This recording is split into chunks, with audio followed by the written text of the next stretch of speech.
Appreciate you and your family joining me this morning so we could talk a little bit about the issues that are affecting veterans today. Before I get into the news, however, I want to thank the individuals that have made this show possible. Of course, I'm thankful for being here, being able to get here to share with you your show as well as mine. This is a wonderful platform for all that are out there that want to talk about the issues, talk about the truth, and let us know what's going on out in their communities, not just here locally in Baltimore, but all over the world. So I want to come to you about the Gaines family.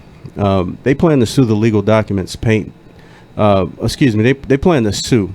And the family of KORRYN Gaines, she was a 23-year-old woman who was shot and killed by a Baltimore County police officer on the 1st of August.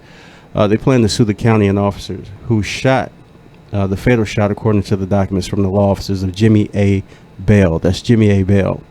Now, the family suing the county and Officer First Class Ruby, who was a 16-year vet of the department, for $2 million each, according to the Upper Marlboro-based law firm. The documents claim that Gaines's death was a wrongful death. So these are what the documents claim, and hopefully we'll come to a conclusion of what's really going on. But according to the documents, it is claimed that it was a wrongful death. The police exhibited suppression of the speech, excessive force, and gross negligence, and they alleged that an eyewitness accounts for Gaines's next-door neighbor, Ramon Coleman, paints a different picture of the day than the official police statement. So we're going to get to the bottom of it, because the police said that Gaines was shot after pointing a Mossberg shotgun at officers and threatened to kill them while they were attempting to serve arrest warrants on her and her boyfriend, which is 39-year-old Kaine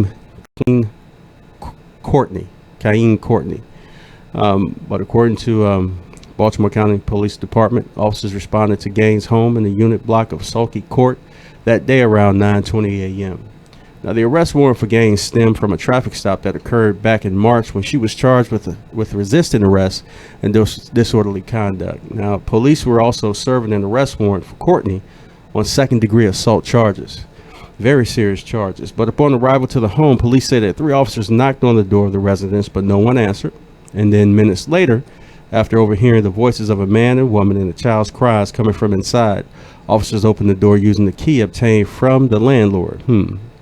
During the news conference the day after the shooting, Baltimore County Police Chief James Johnson said officers could see Gaines sitting on the floor with the child nearby.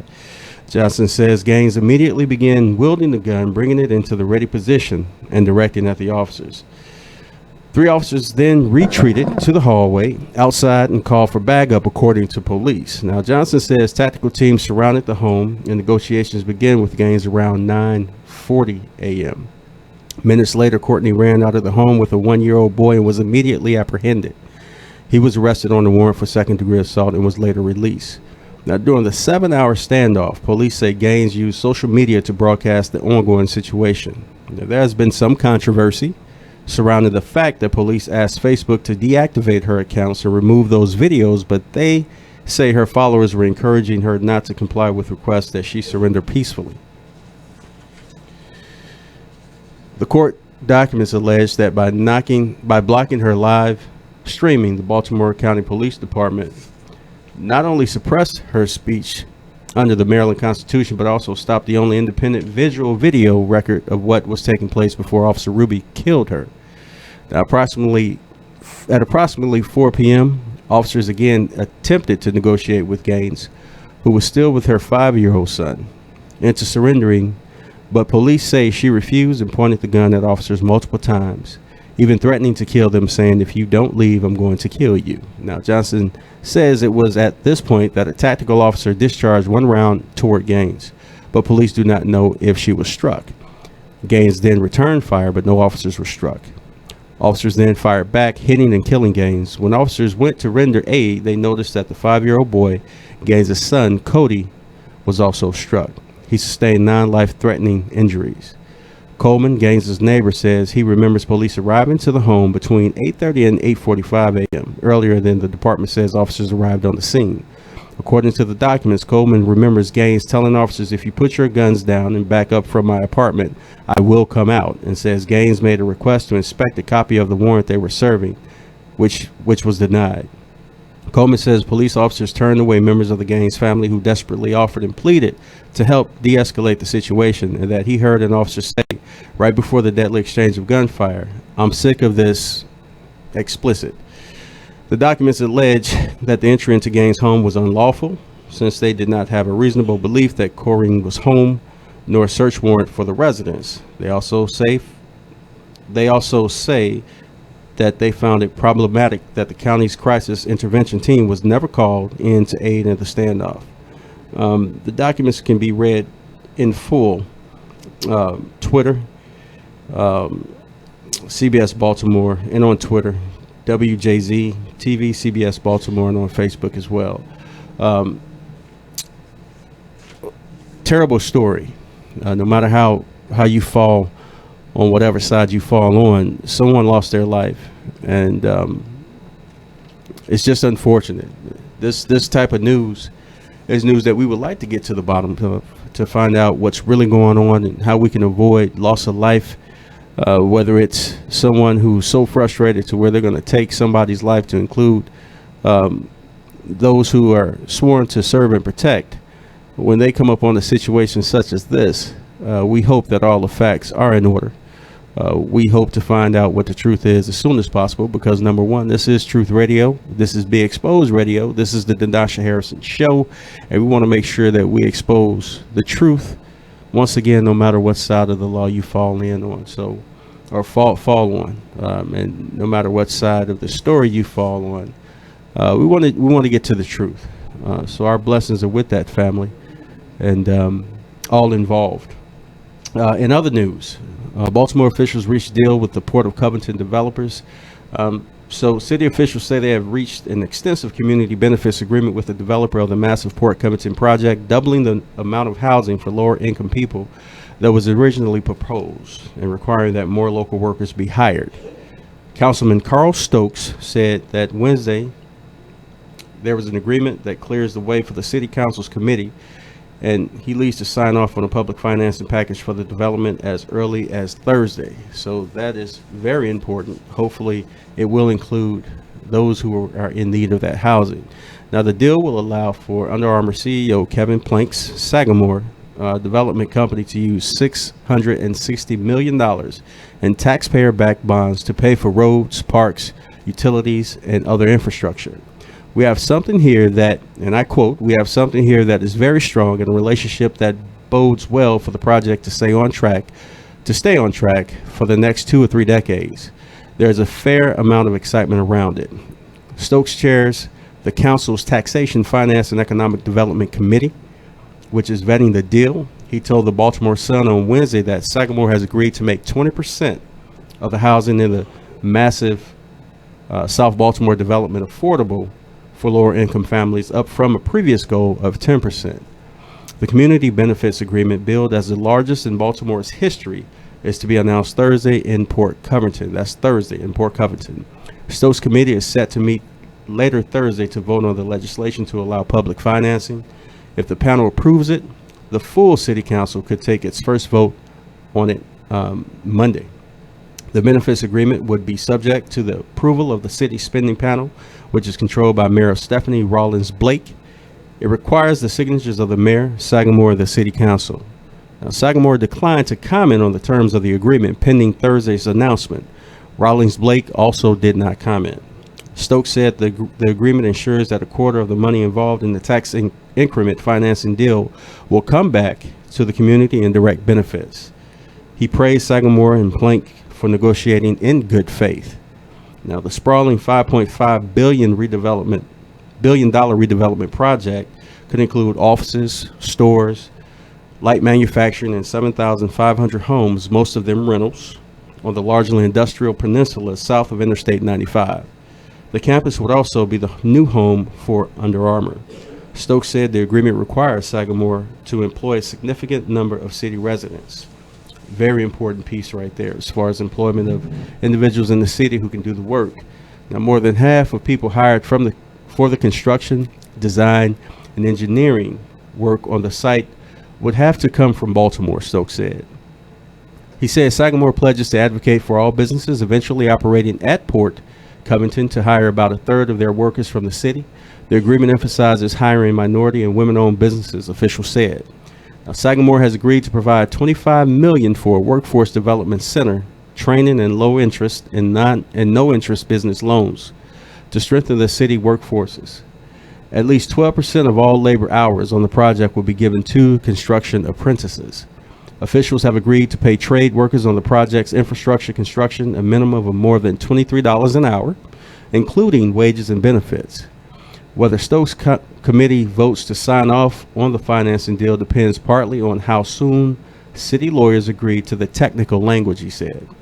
The Reverend Andrew Foster Connors, who co-chairs BUILD, said the agreements will play a key role in bridging some of the inequities in the city by providing opportunities to more residents through training, hiring, and affordable housing. Quote, "We believe it's a historic deal that is going to change the paradigm for how development happens in Baltimore," said Foster Connors of Brown Memorial Park Avenue Presbyterian Church. "This deal truly moves from what we promises, from what were promises and goals to mandate that have real teeth. To mandates that have real teeth." Charlie Carter, executive director of Maryland's Working Family, said the deal appears better than the city's initial agreement with the developer, but does not go far enough. Carter co-chairs People Organized for Responsible Transformation, tax subsidies, and the group wants Sagamore to commit to making affordable housing accessible to minimum wage workers and provide guarantees for non-construction and private construction jobs. The Carter said the city council should hold off on voting until some issues such as how to handle the potential impact on funding for public education is resolved. State aid to local school districts goes down as local tax revenues rise, as they are expected to do as Port Covington is developed. But the increase from Port Covington won't initially go to the city. It will be used to repay the $660 million in city-backed bonds. Carter was part of the group involved in weeks of negotiations that she said culminated last week when Sagamore presented a final offer and asked activist groups to endorse it. Now, we just feel like we could not in good conscience go back to our constituents and say this was the best that we could do for them, she said. And she said also that she had not seen the deal to be announced Thursday. Stokes said officials continue to push Sagamore for an agreement to share any profits from the sale of land once new infrastructure such as roads and water lines are built. Officials also want the company to offset any loss in state education aid. Now, it's unclear whether issues will be resolved before the committee's potential vote on Thursday. Stokes said the community benefits agreement is better than any the city has ever had in the past. The councilman has been critical of public subsidies for large developments, and he launched a vocal fight against tax breaks for the waterfront Harbor Point project and opposed $107 million in bonds for that development's infrastructure. He said it did little to benefit Baltimore's neighborhoods. Now, on Wednesday, he praised the Sagamore agreement. "What we have agreed to so far is going to be pretty good." Plank urged support for the project in an open letter published as a full-page advertisement in Wednesday's edition to the Baltimore Sun. Plank said the developer would commit more than $100 million to fund recreation centers, higher wages, job training, schools, and parks in Baltimore. "We are at the decision point," Plank wrote. "We want to invest in Baltimore, hire in Baltimore, and live in Baltimore, and give in Baltimore. I hope that you agree that we have a special opportunity here. I hope that the city council will review and approve it to make this all possible for our community." Also Wednesday, Plank's charitable organization, the Cupid Foundation, presented $1 million in donations to help the Archdiocese of Baltimore fund scholarships for 100 city students that attend Catholic schools. City Councilman Eric Costello, who was present for much of the community benefits agreement negotiations, declined to comment on the specifics of the agreement. And we'll be back right after these words on the Denasha Harrison Show. Thank you for listening.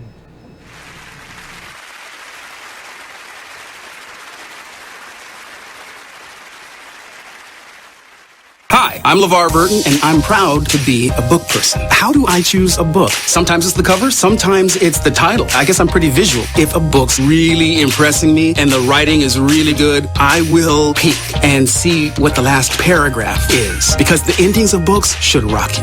I am a book person, and if you're a book person too, read to a child and spark a lifetime of ambition. Join me at bookpeopleunite.org, because reading is fundamental. A public service announcement brought to you by Reading is Fundamental, Library of Congress, and the Ad Council. The man you all know and love, E. Digger. It's your girl herself, Anissa Maureen. This is Mr. Showtime, D the Boss. And the queen is in the building, Akira. It's time for the show to start right now. Come on now.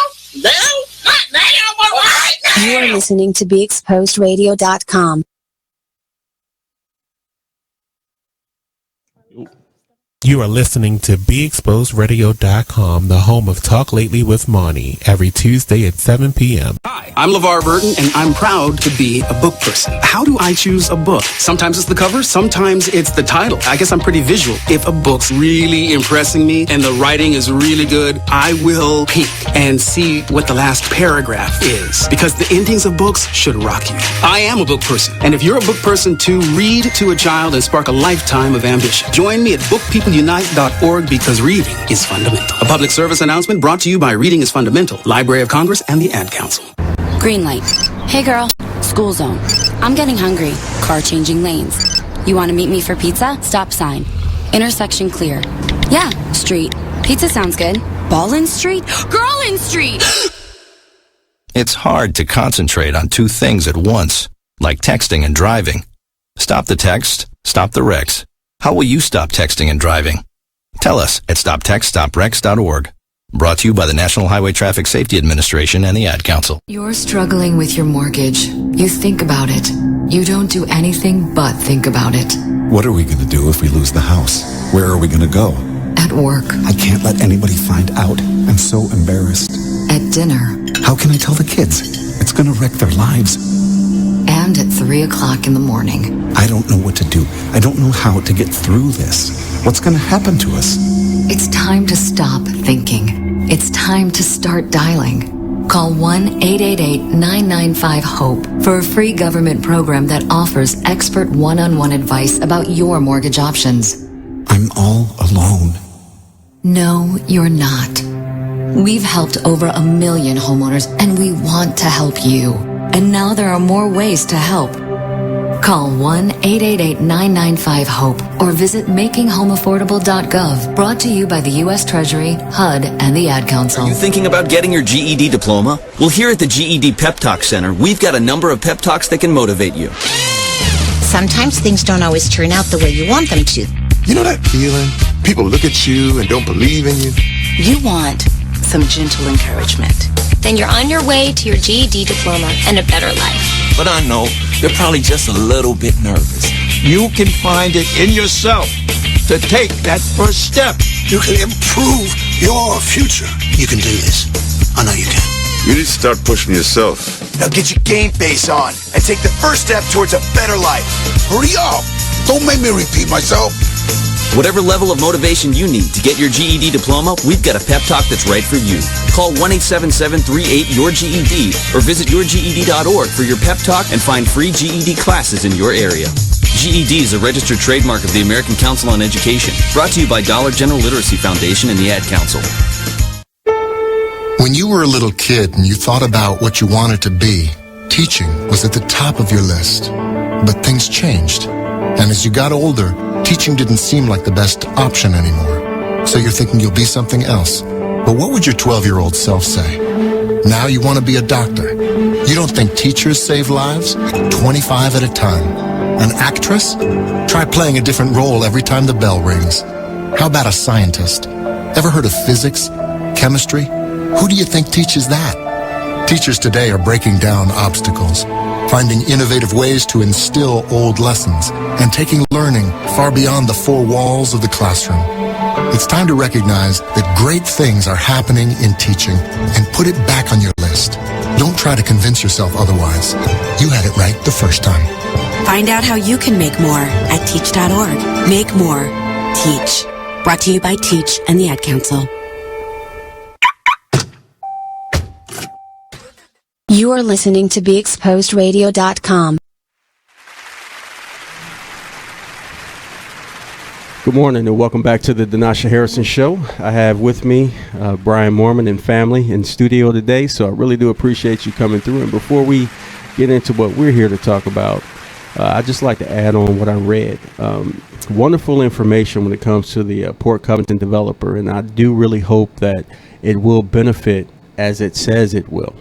So for all of you that are out there listening, whether you're local here in Baltimore or you live wherever you do, tune in, find out what's going on with that development project, because they're saying one thing and hopefully they're going to practice what they preach. Hopefully they're going to put some action behind the words that I just read to you.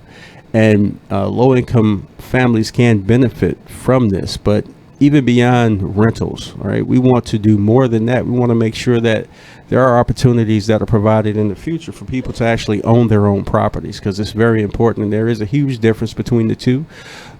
So we're hoping that not only will people have the opportunity to get into the developments, but that we will provide the jobs that are needed for Baltimore, that we will be able to allow people to benefit from $20-something an hour, which will be a huge impact for this area. A lot of areas pay much less than that when it comes to developers and contractors and people that are responsible for putting our infrastructure together. So hopefully that's a huge benefit to the city of Baltimore, the people of Baltimore, and beyond that, because when you have a city such as Baltimore, this beautiful old city, doing great things for their community, it affects everybody else around it, and I think that's very important. So we'll keep an eye on that, to include what's going on with the Gaines family. It's out there. It's on Facebook.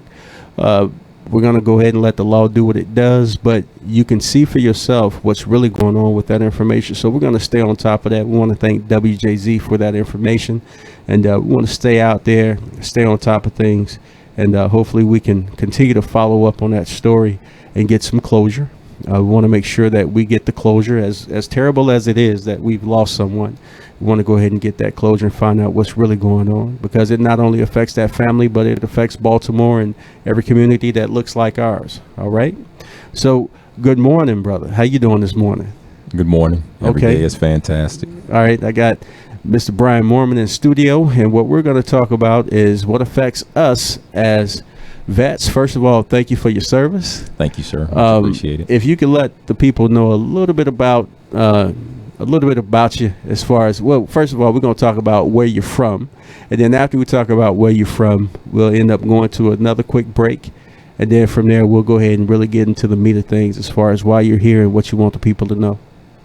Born, bred, raised in fantastic Chicago, Illinois, South Side. Well, you know.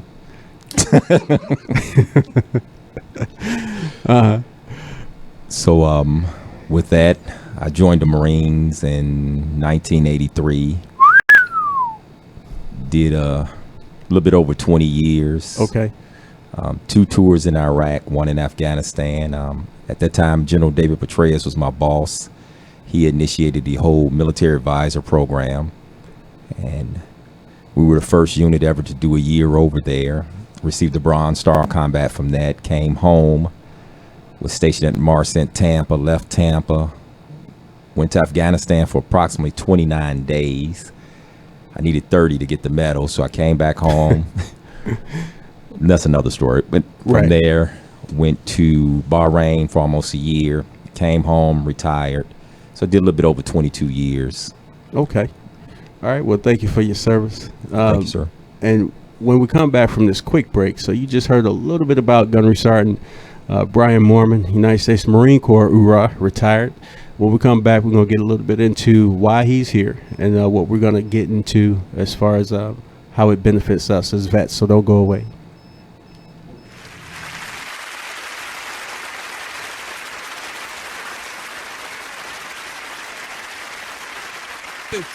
Late 40s, early 50s. That's not uncommon. It's a lot of. I mean, I can give you examples like that. But it's a good thing he's dead, because she can actually move on. Like, you can't move She on. can't know. If he was alive, if he was alive and she found out she was having sex with her father for 15 years, you can't move on from that. Somebody's got to die. You can't. It's gonna be hard. Somebody's got to die. So wait, that means he didn't know either, though. Immediately, so I can stop vomiting because I don't have nothing else left to vomit. All my insides, but that all would my mean skeleton. he didn't know either. That's what would be the crazy Well, part. he wouldn't. He still doesn't know because he's dead. How does that game go? Marry, screw, kill? How does that work when it's your dad? Oh my gosh, we talk about stuff like this and more every Tuesday at 7 p.m. on Talk Lately, the radio show. Only on BeExposedRadio.com and on YouTube live where you can see us. Only in the forest can you see this. And this. And this. But nothing beats the moment you see that. Cool! That's your child's eyes opening up to a world of possibilities. I didn't know it could do that! Because one trip to the forest can spark a world of difference. There are some moments only the forest can inspire. Find yours at discovertheforest.org. Learn about forests near you and discover cool things to do when you go, like hiking, canoeing, fishing, or camping. Or create your own adventure with family and friends, and you might just see this. Your moment's out there. Find it at discovertheforest.org. That's discovertheforest.org. Brought to you by the U.S. Forest Service and the Ad Council. Steven. Who said that? Me, down here. What are you, a yellow booger? I'm a banana slug, Steven. Well, what are you doing in my room? I'm your sense of adventure. Don't you remember me? Don't you know that we miss you? Miss me? Who misses me? You know, all your friends in the forest. The trees, the pond, that little fort that you made out of branches. We all miss you. Mom took me to the forest last year. I'm a slug, Steven. It took me a long time to get here. Oh, I guess that makes sense. The forest is not that far away. Have an adventure today. I'm sure your mom would take you. You're right. I should get out. I want to have fun. Play in puddles, catch frogs, and climb trees. Hey, Mom! Yeah, hon?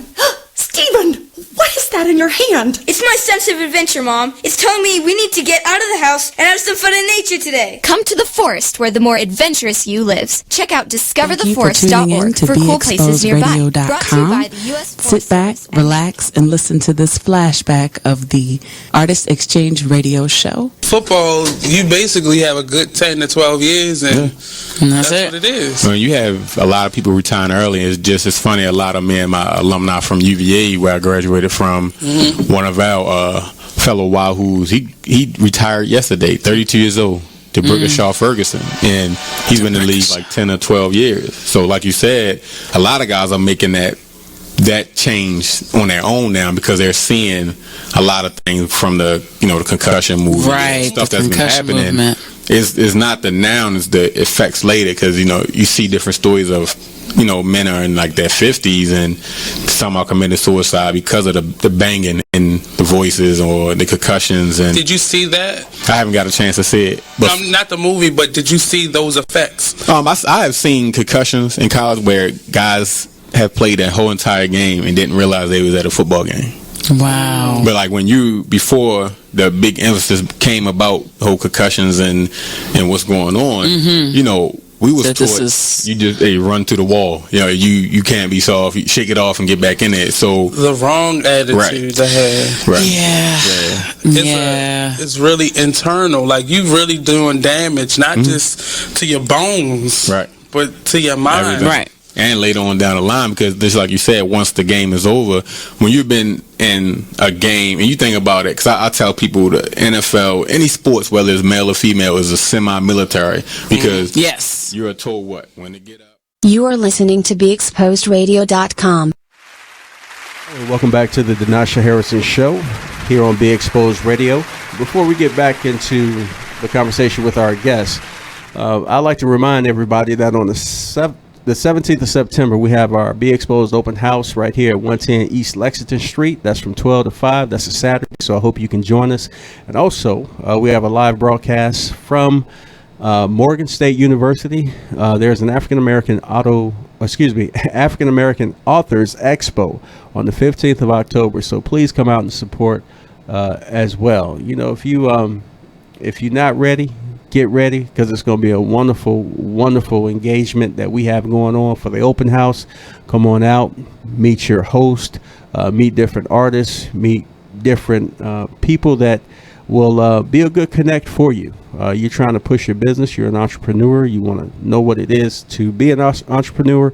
Come on out, meet the people that's going to be at the open house. And once again, if you're an author or you're aspiring to be an author, you have a book that you would like to recommend, please feel free to do so. When you come out on the 15th of October, please feel free to give us a call this morning. You want to call in 410-702-5657. You can always hit us up on YouTube as well, BeExposedRadio.com. We're doing it here. We're doing it truthfully, trying to get the word out to help others. And if you walking through, you're local, come on through. Stop by the studio and see what's going on here on Be Exposed Radio. So before we went to break, you were telling us about your service. Once again, thank you for your service, 22 years in the Marine Corps. You said Marforce Cent, Florida. So me and you, we're used to talking in acronyms. And for those who have been with us through our service, they understand the acronyms and things like that. But when you say Marforce Cent, Florida, what unit is that? That's Marine Forces Central Command. That's the unit that fights the war here in the States. Okay. So it's Marine Forces Central Command. It's across the street from CENTCOM, which is Central Command. Central Command, right? Okay. And also AFRICOM is down there now too. Yes, sir. There's a unit called African Command. There used to be a unit called European Command, or EUCOM as we know it. And because of all the things that are going on in Central West Africa as far as the fight on terrorism and, Boko Haram, as we know it to be today, we form African Command so that we can focus more specifically on not only fighting terrorism over in Central West Africa, but also the different projects and programs that we have through our military. We do more than fight. As we always say, there's no better friend and no worse enemy when it comes to the Marine Corps. So we do wonderful, wonderful things all overseas. So to get back into who you are, besides your service and where you're from, he said the south side of Chicago, which is a wonderful place. I mean, our current president and first lady, they also hail from the south side of Chicago. I personally don't have any issues with the south side of Chicago. However, I am a West Sider, born and raised, hail from Cicero and Lake, for those who are familiar with Chicago. So before we get back into it, we have a caller. Caller, good morning. How are you? How you doing? Good. How are you doing? Who am I speaking with this morning? I'm speaking with your Uncle Anthony from Chicago. Hey, good morning. How you doing this morning? I'm doing good. Okay. Well, this is just a Chicago show going on this morning. We got family up in here in the studio. We got family on the line. What's going on with you this morning? How you feeling? What's going on out there where you are? I'm out here, rolling in the truck. That's what I do. Make deliveries, pickups. Okay. Enjoying the sun. Okay. Are you able to hear the show from where you are? If I YouTube it, I can see it. Yeah. Okay, so you heard that we got somebody from the south side of Chicago sitting up in here across from me, right? No, who you got in there? Okay, we got a brother by the name of Gunner Sergeant Mormon. So we're talking about PTSD's issues this morning, and we're going to get into that after we get off the phone with you. But as I told him, I don't have any issues with the south side of Chicago, although we are from the west side, Cicero and Lake, 210 North Lamont, where we grew up at. Absolutely. But it's all family. So what's going on this morning? What's the climate out there where you are? It's like 75 degrees, sun shining, and it's just a nice day. You don't have to have no air on if you don't want to. You can let the window down and get a nice breeze come through there. Almost like that breeze you standing upside the lake over there in California, somewhere over there. San Diego. Okay, all right. So you know you need to enjoy that as long as you can because that hawk is coming, right? Oh yeah, I know it's coming. You know. Yeah. I'm not complaining about it. I'm hoping that it stays till December, Absolutely. January. Okay. So yeah, so it's good. You know, the good thing is I don't have to be out there on the road like I used to be. I'm just local now, so that's good. Look out for me. Okay. All right. Well, thanks for the call. What else you got on your mind before we let you go? Say that again. I said, what else do you have on your mind this morning before we let you go? I'm just so impressed that my nephew has a radio show, and it's an honor to see him out there talking, discussing problems, letting people say what's on their mind, and you look real eloquent doing it. You know, I'm not saying it's because you're my nephew, but you have a radio voice. You know, I mean, you have this voice that just carries and you challenge people a lot. You challenge people's minds. So, you know, it's not just like, hey, this is what you're saying, but I want to know why you're saying it and what's the purpose of why you're saying it and doing it. So you give people a lot of challenge, the reason why they say what they say, and I'm just proud of you. And I appreciate that, family. Hope that this will continue on to be bigger and better. You know, maybe be syndicate. You know, go all over like Doug Mace, Tom Joyner, one of them people. You know. Well, that's a blessing. If we're syndicated in the future, that'll be good for everybody. And I appreciate what you've done for me as a young man, keeping me out of trouble, allowing me to tag along during the paper routes when we used to deliver the Chicago Tribune and the Chicago Sun-Times out there in the middle of winter, stealing grocery carts from Buddy Bear's to do it. That's Buddy Bear's was a local grocery store. A lot of jewels have replaced the Buddy Bear since then, but you know we used to take the little carts and make our paper routes a little bit easier since we had to walk all over the neighborhood to do it. So I appreciate you allowing me to tag along, and I'm not gonna get into all the other stuff that I appreciate you directing me through, but showing me how to throw my fists a little bit. Showing me how to take a punch. I'm not going to put you out there too much because Mama's listening too. And if I tell all the stuff you used to do to us when she used to drop us off, then she'll be from California into Chicago dealing with you. But I appreciate you putting into me. I really do. You remember that time you came up and I was working for 7-Up and you drove the truck while I was delivering the pump? I do remember that. And you went into the store and helped me deliver it. I mean, put it up and all of that. Yeah, I do. Yeah. Yeah, I remember riding with you. Yeah. So I appreciate that, and thank you for the call. And anytime I'm on the air, you're welcome to call through, no matter what we got going on in the studio, because we're going to get to what everybody's here for this morning. But I encourage you to continue to call in, continue to support the show, tell everybody about the show, and have them tune in. If they can't tune in from Tuesdays to Thursdays from 10 to 12, they can always go on YouTube. So I really do appreciate that. I love you. Love you too, man. Have a good one. All right, be safe there on the road, and thank you for the call. Bye-bye. All right. That was Anthony McMath calling out of Chicago, Illinois, family, truck driver on the roads doing what he does. So I appreciate that call this morning. So back to Mr. Mormon in the studio, Gunnery Sergeant, United States Marine Corps retired. When I call him Mr., he gets a little upset and says, hey, I work for a living. So I understand that. So tell us a little bit more about you. After leaving the illustrious Marine Corps, I decided to become a police officer, my lifelong dream. At that time, Chicago had a new age limitation, so I couldn't go back home. So I went to the Marine Corps. I thought it would be an awesome job. I was a Marine for a number of years, and now I get to come back and work on the law enforcement aspect and possibly mentor and mold some young Marines. So I did that for a number of years, about 4 years and 8 months, and I left there December 6, 2013. Okay. So I'm retired. Okay. So whether you're liberal or conservative, we can both say in the studio how much we love our firearms, correct? Absolutely, positively, unequivocally. we are embracers of the Second Amendment, but we also know that a lot of responsibility goes along with that. So I want to talk a little bit about post-traumatic stress disorder. as much as we love our firearms, we know our brothers and sisters in arms have been put in harm's way all over the world for our country and other countries as well.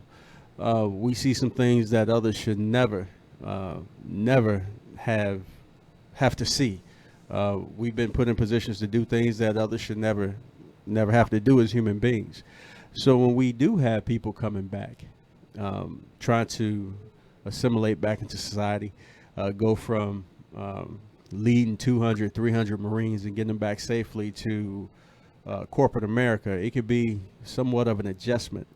So if you could share with us, what have you seen, what effects have you seen, what effects have PTSD has had on our brothers and sisters in arms, to include myself, yourself, whatever you're comfortable talking about. Let's talk about it. I think it's a lot of problems coming back to corporate America, coming from what we do. Our priorities are totally different, because when we do what we do as Marines, or anybody in the military, our job is mission, and of course our people, and we have more realistic goals. Corporate America is a little bit different. They don't have the brotherhood, the cohesion that we have in the military, where we actually love our brother, where we would die for our brother. So when you bring that back and you're working with individuals who you think have like beliefs, and you are in a team aspect, coming from the military, coming to corporate America is totally different. You have the have and the have-nots. You have what I call your cliques. Where in the military, I'm not saying that you don't have that, but we have one mission, and that's to do whatever it is we do and bring everybody home safely. So corporate America doesn't have that. Correct. We have more, to me, what I've seen when we leave the military, the majority of us are a little bit more educated. Technology-wise, we're far superior than our corporate American rivals. We have more leadership than our corporate American rivals. They can't compare. Even when you bring home a 21-year-old, and you can put him to somebody that's 35, 36 years old, is used to running 40 people. You got a 21-year-old that's used to running 30 or 40 people. He may have been the platoon sergeant of his section. So you have that, and you come home, and you have PTSD, and most veterans now have a new thing called TBI, traumatic brain injury, that they were exposed to a blast. More than likely, it was not diagnosed if they were in the Army or the Marines. I think we do a bad job at diagnosing. So you have that, and you have these people coming back, and they're in a job situation, and their boss may yell at them, or their boss may run up behind them and scare them. Well, coming back from war, that's a no-no. Correct. And I think no matter how much that individual, that military veterans, try to explain this to that civilian, I think they don't understand that. They don't understand our culture. They don't understand what we go through. So it's a lot. The appointments that veterans have to make, employers are not really friendly with that. That's one of the biggest reasons why I'm not employed now. I have to go to the Veterans Administration 3 to 4 times a week minimum, just so I can stay in the right frame of mind, just so I can get treated for my injuries that I have.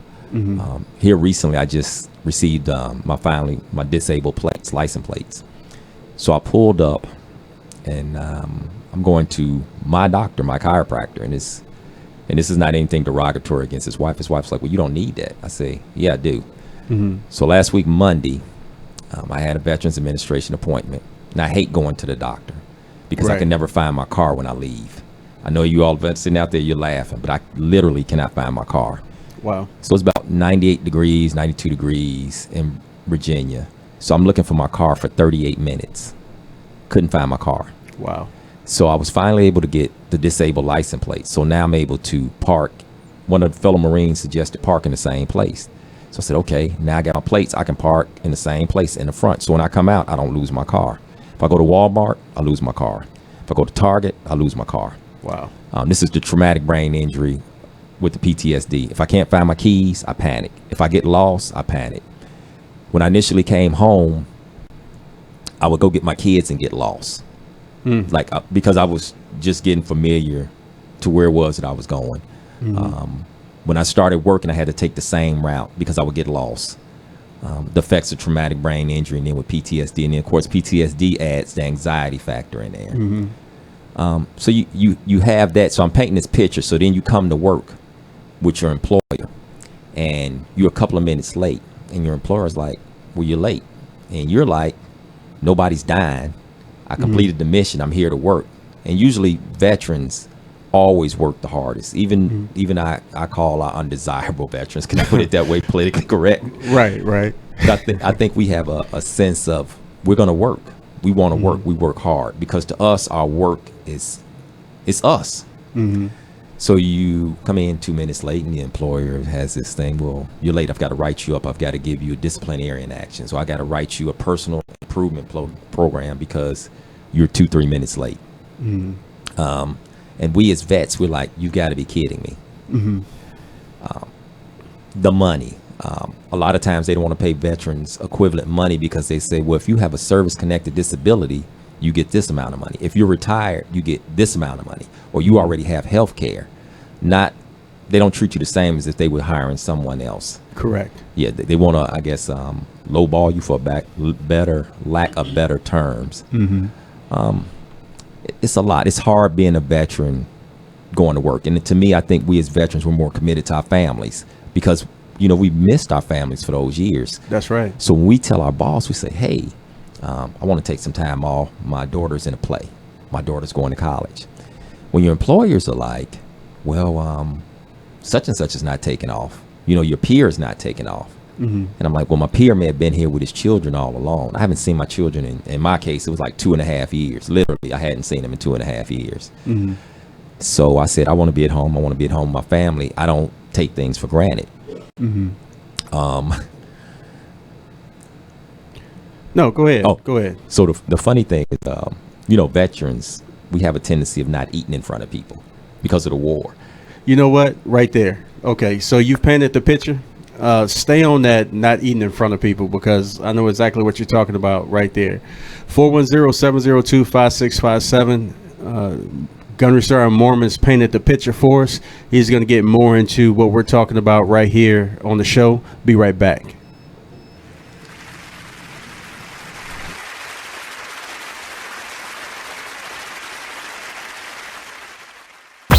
Free stuff for you just for listening to this station. Yo, we got your attention?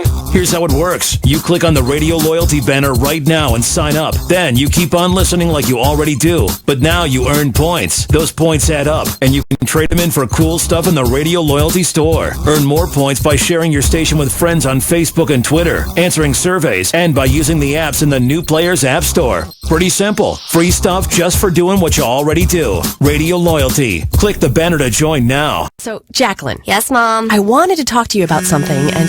Oh, wait. Hold on. I just got a text. Oh, there's another one. Wow. Busy me. So, anyway...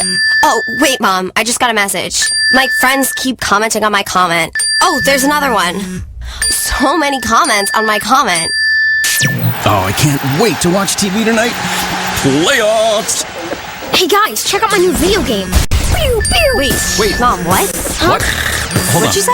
Wait a second, what? This weekend, unplug. Take your family to the forest. There's nothing in the world like experiencing nature firsthand. Trees, paths, bluebirds, streams. Getting closer to nature can get you closer to your family. To find the forest nearest you, go to discovertheforest.org. Brought to you by the U.S. Forest Service and the Ad Council. Hey, what's up, everybody? It's Monty from Talk Lately. I want y'all to sit back and listen to this flashback. We be tripping. I mean, really, but I mean, he might have. I got him maybe jacking her up. The kids said he did it. But this is Floyd Mayweather punching her head repeatedly, and like she doesn't have like brain damage. No, she didn't have brain damage. I don't think he was hitting her like that. Or he probably was like, say something else. Say something else. That he probably wasn't like tagging her. Right. He probably was just like, and the kids was like, Daddy. Why do they have the accent? Why? Why do his kids have the accent? I just pictured them looking like Africans.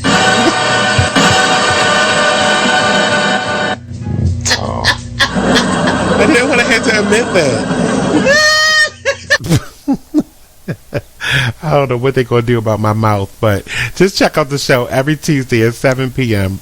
It's more of the same right here on BeExposedRadio.com. You are listening to BeExposedRadio.com, the home of Talk Lately with Monty, every Tuesday at 7 p.m.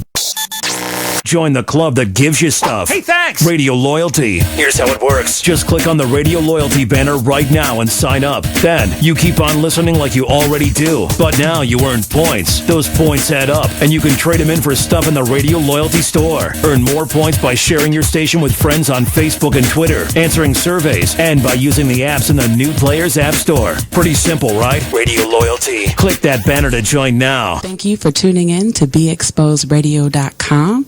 Sit back, relax, and listen to this flashback of the Artist Exchange Radio Show. What does hustle hard mean to you? What does that signify in your life? That's a lifestyle for me. You know what I mean? Like, true story, I was born into a family and a community of hustlers. Now, let's get focused right quick, because when people hear the word hustler, they confuse it with con artist or something negative. So they like to call people entrepreneurs, right? But the definition, and I'm paraphrasing, but the definition of hustle is forced movement or to be hurried, right? But we're not talking about just pushing other people. Sometimes you got to push yourself, and that what makes you a hustler. True story. So the thing about it is, like, when it comes to hustling, listen, quick story. I used to go buy juleps a lot, right? And my grandmother used to make me clean the yard, shovel snow. You are listening to BeExposedRadio.com. Good morning, world, and welcome back to the show. You're listening to the Denasha Harrison Show on Be Exposed Radio. Before we start talking to Mr. Mormon again, Gunnery Sergeant Mormon retired, Brian, we're going to go ahead and talk a little bit about what's going on this week and what's going on next month. Once again, you have the open house on the 17th of September from 12 to 5. That's a Saturday on Be Exposed Radio. Come on down, 110 East Lexington Street. Come on down and meet your host, meet other entrepreneurs, people who are making connections. It'll be a wonderful experience for you. If you can't stay the whole time, just stop through, say hello. And we also got the live broadcast going on, the African American Authors Expo. That's October 15th, and that's located at Morgan State University. We would love to see you there, whether you're an aspiring author, you want to recommend a book to someone, or you have some books that you would want to share with someone. Come down to the live broadcasting to see what we do the way we do it. Also, you can feel free to call in at any time during the second hour from 11 to 12, 410-702-5657. If you can't get through, continue to try. I do appreciate your support. You can email us at info@beexposedradio.com as well, or text us at 443-642-9403. And don't forget to stay engaged and to continue to be involved with what's going on, whether it's local here in Baltimore or somewhere else out there. So we're going to go ahead and get back into our conversation with Mr. Mormon. Gunnery Sergeant Mormon, Brian. Before we went to the break, you talked about not eating in front of people, and I can relate to that because in the Marine Corps, we sat with our units, our squad, our platoons, our companies. We didn't intermingle with other groups of Marines because they were talking their business with their unit. So if you can elaborate a little bit on it being different when you eat in front of people in corporate. Corporate America has this thing about they all go to lunch together, they go to dinner together, and they want you to join in. So I said, okay, well, maybe this is the camaraderie. Let me go. So when I ate in front of them, it was literally a major pain scenario, and they looked at me as if I was crazy. I mean, they were sitting there eating. I was finished with the food, and I think it scared them. And I tried to explain to them that this is what we do. I mean, we don't have a lot of time for socializing. I mean, we usually have to do what we have to do, and we have to run our missions, and we have to go to work. So when we sit down and eat, we eat. Right. So you have food, you're usually done within about 10 minutes, if you're lucky. So that was that was a big change. Even with other Marines who had never been to combat, when I became a police officer, they didn't understand that whole aspect either. It was a little bit different. So with that said, that they look at you kind of differently on that. So Sure. I think that for those that are listening, something as simple as finding your vehicle. When you go somewhere, you come out, and when that panic sets in, on your level, I may not be able to relate, and some people are more forgetful than others. But when you actually recognize that it's an issue that you can't remember the most simple tasks, after being task oriented for 20 plus years, before the Marine Corps, after being task oriented, when you get to a point to where you feel like you're chasing your tail sometimes, or you have to stop and press the reset button, it's a serious issue. You know, a lot of people will think that you're maybe not interested in the topic that they talked to you about before, or that you just don't care about the topic, so you forget a lot, or that you're coming in late when you've actually been there 45 minutes prior, trying to locate something. It's a serious issue, and I think that we need to do better as a society, because we understand that corporate America has a mission as well, but we're not asking for favoritism. We're not asking for something that we do not deserve, or that we do not rate. Because if I'm asking for time off, it's not because I'm asking you to give me those days. Those are my days. Exactly. Those are my days. And if the climate of the office is nobody takes time off unless it's Thanksgiving, New Year's, or Christmas, well, yeah, I can understand that. But if I have the time on the book, so to speak, to take this time off, and it's not going to impact mission, I'm even offering to come in on a day a couple hours early, you know, just to make up the time. All I'm asking for is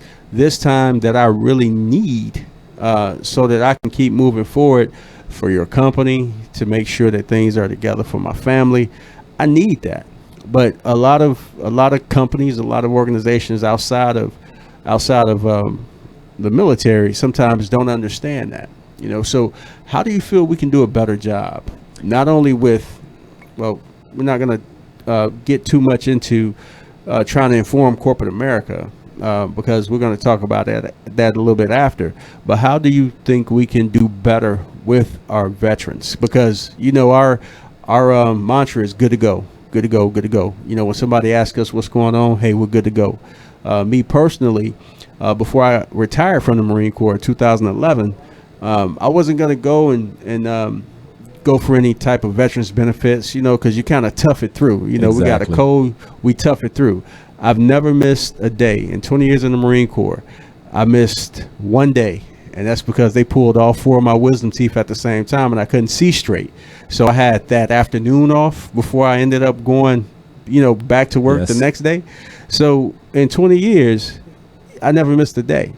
So how can you get veterans, whether they're still active duty or they've just gotten out, whether they've left the service or retired, how do you get them out of that good to go mentality?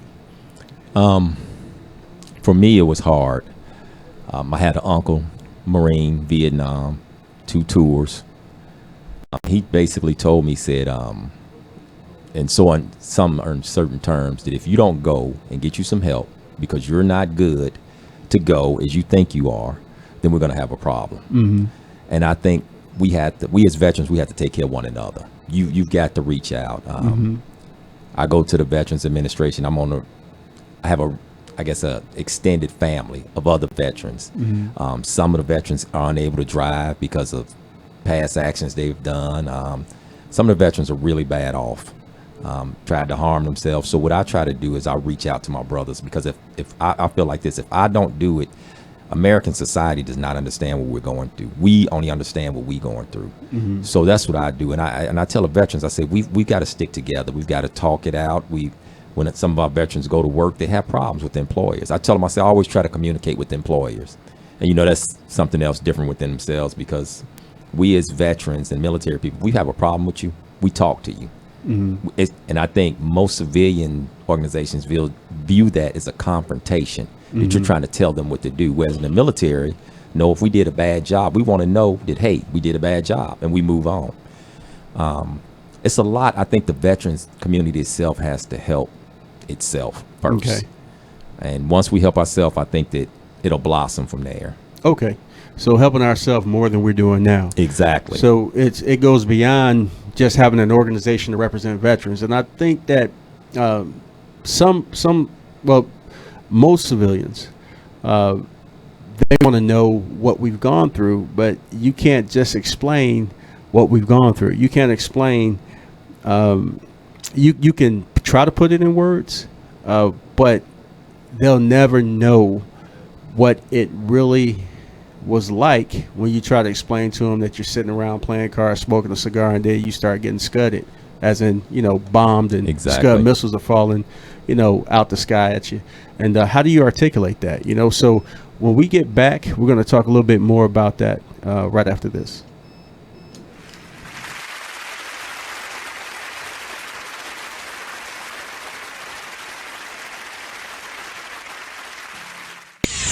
We're rewarding you for something you already do, listening to us. It's Radio Loyalty, and it's an easy way for you to get free stuff. All you do is sign up. Go ahead and click the banner now. You'll earn points as you listen. Points you can trade in for great products and services in the Radio Loyalty store. You can earn even more points when you share your favorite station with friends on Facebook and Twitter. Radio Loyalty. It's free to sign up, so click the banner to join now. Hi, I'm LeVar Burton, and I'm proud to be a book person. How do I choose a book? Sometimes it's the cover, sometimes it's the title. I guess I'm pretty visual. If a book's really impressing me and the writing is really good, I will peek and see what the last paragraph is, because the endings of books should rock you. I am a book person, and if you're a book person too, read to a child and spark a lifetime of ambition. Join me at bookpeopleunite.org, because reading is fundamental. A public service announcement brought to you by Reading is Fundamental, Library of Congress, and the Ad Council. The Style Lounge. For a personalized fashion experience, the Style Lounge is where you should be. From clothing, jewelry, handbags, and accessories, contact us for pop-up shops, vending opportunities, and more. Let us help you enhance your style. Let's discover your inner fashion ego. We are available for on-site and off-site consultations. For your appointment, call 443-248-8879. 15% off with business card. You are listening to BeExposedRadio.com. Hello and welcome back to the show. We're here with Gunnery Sergeant MORMON, United States Marine Corps retired. Him and his family. We're in the studio right now. We're talking about our experiences. And when we went to break, we were talking about, the things that we go through and how it's hard to articulate these sorts of things. Before break, I talked about my experience out there. The good thing about being overseas is that you get a hold of some really good cigars, and I'm a cigar fan. So right. You get a hold of some really good cigars. So we're out there, the huge cable spindles. We made out of a nice little table. Mm-hmm. We improvise, we overcome, we adapt, and as much chaos is going on around us, we want to make sure that we try to fashion things to be as homely as possible.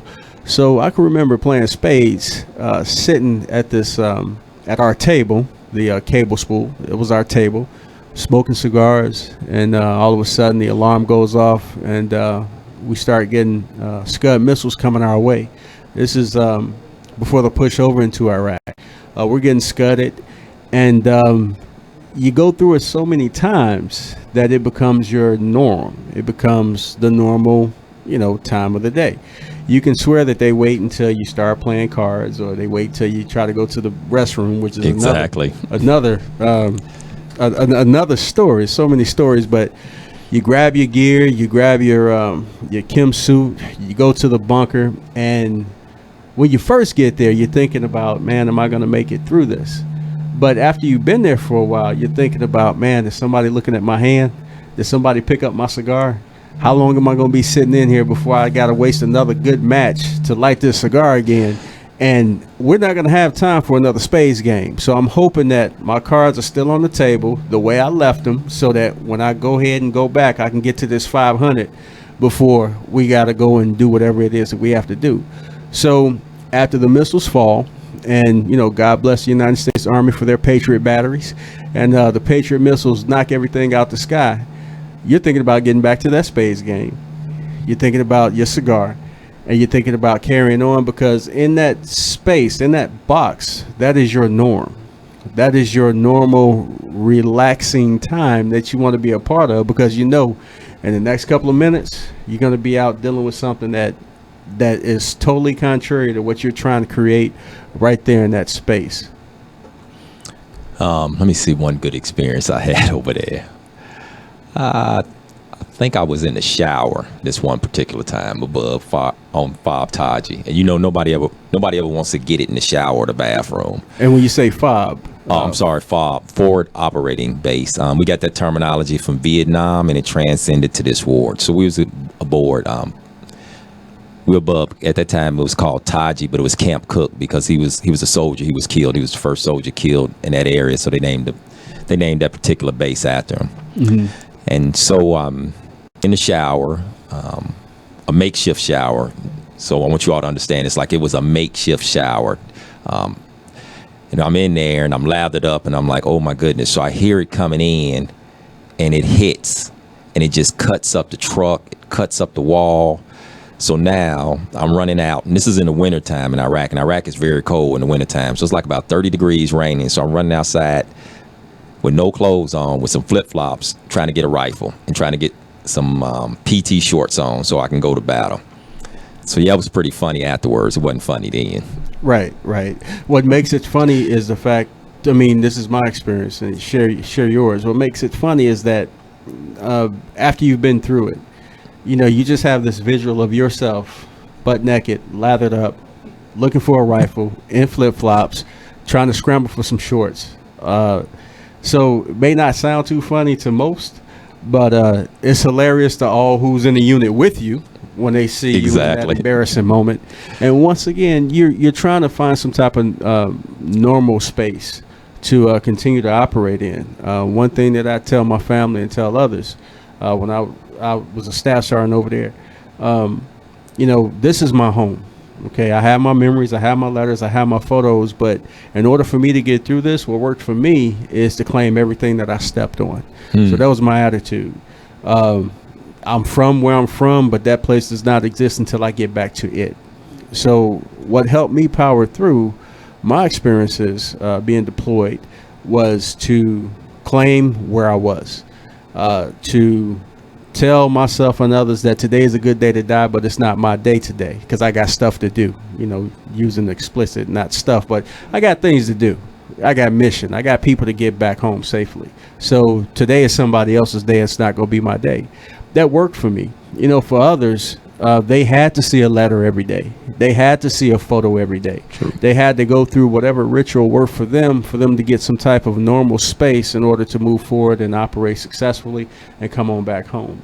And we were talking about how we slept. So when you slept, when you were over during OIF, Operation Iraqi Freedom, you probably slept different from me. You know, I had a 9mm Beretta above my head. I had a shotgun, you know, right next to my rack, and I had an M16 hanging right across from me. And we were always ready, because the sleep that we got out of 18-20 hours of sleep, we tried to get 4 hours at least, if we were lucky. If it's the summertime, it's 114 degrees in the shade. So the only way that you can cool yourself is to lay off, to get off your back, and then let the hot air hit your sweat, and then try to lay in it to get some type of coolness. So that was the operating tempo for some of us, but I'm sure it was different for everybody as far as what they did to cope to get through. So coming from that back to back home, trying to cope was difficult, and some people handle it better than others. I think another thing, you know, people want you to tell your story. You know, the mind is so amazing. The brain is so fantastic, because what the brain does when you have bad trauma, it shuts it down and puts it in the sea and throw it away until something comes up and say, hey, I remember that. So when I was applying for my service-connected disability for my post-traumatic stress syndrome, and I was recalling events, I didn't even remember these events. And I was talking to the psychologist. I was like, man, you know, I hadn't talked about this since 8-9 years, because I was there in 2004. I mean, I didn't remember this. So when people say, well, they won't understand our experience, or they want us to talk about it, most of the time you don't even remember it. You really don't. The more time has expired, the more you really, your brain, it forgets about it because it's a hurtful event. It's kind of like when a child is abused, or if you were in an automobile accident, what your brain does, it shuts it down, because if you remember it, you know, it can cause physical and mental damage. So it's hard for us to say, hey, look, you know, go from number 1 to 10. Well, this happened in 2004. This happened in 2003. You know, your mind doesn't remember that. You don't remember that. And a lot of times what we try to do as veterans, we try to forget about it. Because if I sit up here and I talk to civilians, and I have, even civilian psychologists, and they say, well, tell me what's on your mind. And I tell them, well, what's on my mind is about that 4-year-old girl that I shot that her dad drove through the checkpoint, and I can do nothing about it. You know, and he was drunk, and we had to let him go. Or if I tell them about the interpreter that I knew that got her head blown off because she was working with us, and after they raped her, and put the ID on there and left a note so that we can find the body. Then they look at me all crazy. So we don't like to talk about things like that to them because they don't understand us. You know, they think they do, they won't. The movie Hurt Locker, it was one scene in there when a guy came up there and he had a vest, and that happened to us. Like, he came up on us, and it was a guy, and he was loaded, and they said if he didn't come, they were going to kill his family, and we had to shoot him, and then we shot him, the vest went off. Like, we're talking now, I have forgot all about these things. So when you go back and you try to tell civilians about these things, what effect that it has on them, they don't understand it. You know, and then they try to peg us as these dark people. And I'm saying this to draw the correlation with policing, because this is what I did. You think about what police officers and firefighters do. How many dead bodies, if they had to shoot somebody, if they had to go in the building, burning flesh. They don't label these guys with PTSD. They don't say these people can't operate in society. They don't say these people don't have Second Amendment rights. They don't say these people need to be put away. So what I say with our military people is, we have the right to these things. It's nothing the matter with us. You know, I mean, it's nothing the matter with us having these things and wanting these things. Just because we've seen this doesn't mean that we're going to just go off on some type of crazy shooting spree or something like that. Police don't do it. They go through the same thing. Firemen don't do it. They go through the same thing. EMTs do it. They go through the same thing.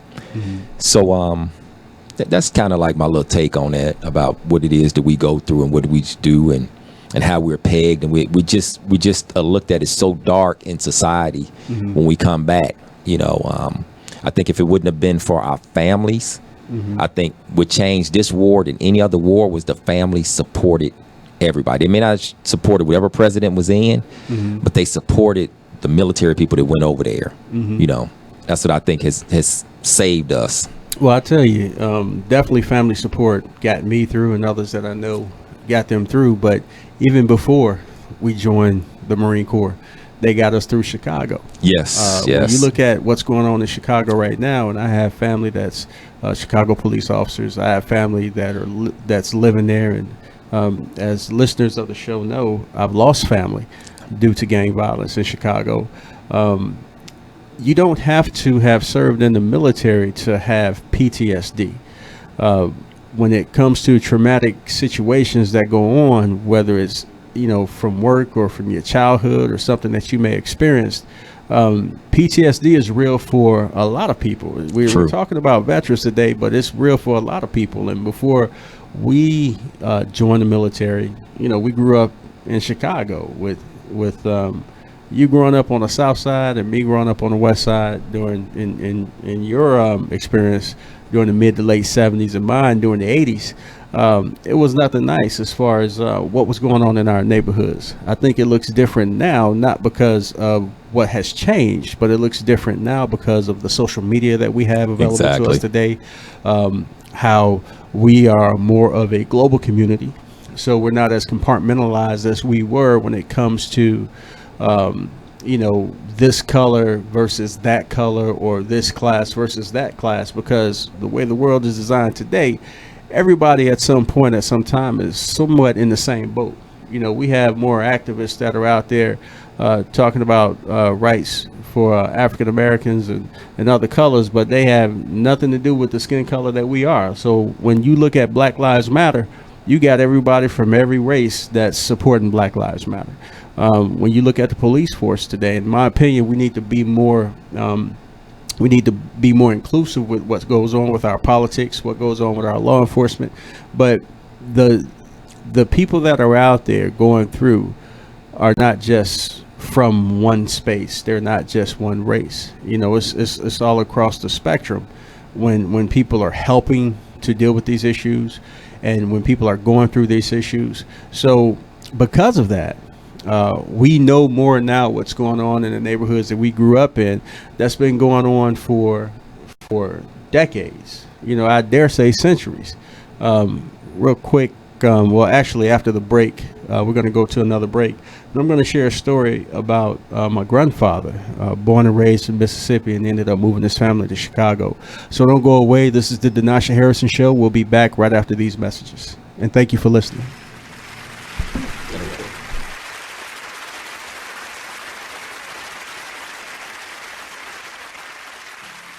Hi, I'm LeVar Burton, and I'm proud to be a book person. How do I choose a book? Sometimes it's the cover, sometimes it's the title. I guess I'm pretty visual. If a book's really impressing me and the writing is really good, I will peek and see what the last paragraph is, because the endings of books should rock you. I am a book person, and if you're a book person too, read to a child and spark a lifetime of ambition. Join me at bookpeopleunite.org, because reading is fundamental. A public service announcement brought to you by Reading is Fundamental, Library of Congress, and the Ad Council. Green light. Hey girl, school zone. I'm getting hungry. Car changing lanes. You want to meet me for pizza? Stop sign. Intersection clear. Yeah, street. Pizza sounds good. Ballin Street? Girlin Street! It's hard to concentrate on two things at once, like texting and driving. Stop the text, stop the wrecks. How will you stop texting and driving?